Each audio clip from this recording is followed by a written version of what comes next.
Hey, how are you doing? Just thought I'd make a real quick video about something that might be confusing to new carrier, just a term you might hear, and that's aux route.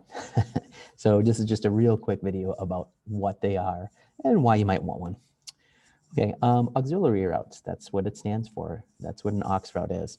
Basically, they're small routes that are created by taking parts of other routes. So if you have two routes that are starting to get long, like there's new subdivisions popping up, or there's people moving back into the community, or people just start getting more things delivered, right? The route might start taking longer.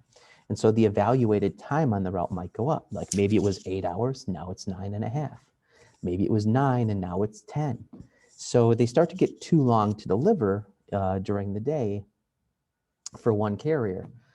So what they do is they just take, an hour off of that one, an hour off of that one, hour and a half off of that, and they stick it together, and they're usually staffed by an RCA rather than a regular carrier.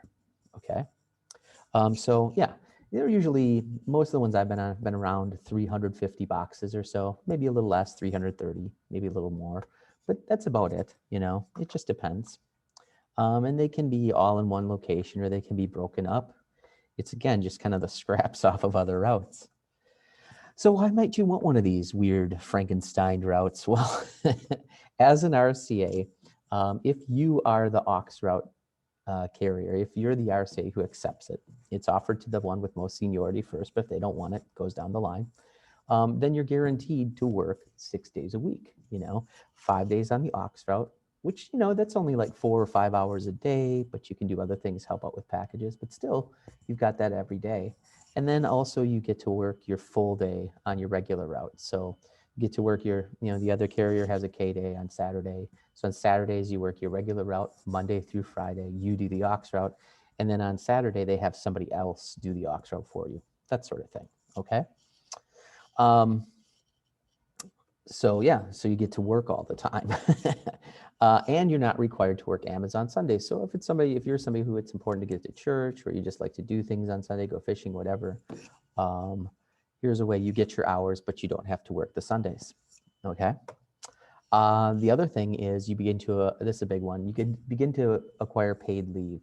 So most RCAs don't get paid leave as a rule, but if you are the driver on the aux route, you do. So you get to, get that paid leave. So you have some paid days off, which is unusual. Okay.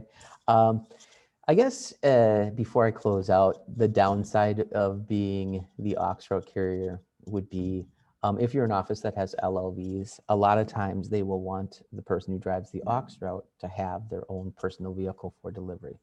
Now, there might be an LLV assigned to the aux route, so you might get to deliver out of an LLV, but if one of them breaks down, you're the person not getting the LLV. So that would kind of be the downside. And that's just a general, that's what I've noticed. Maybe it's not the same way in your office, but all right. Again, if I think of other things to say, I'll make more videos. Talk to you later.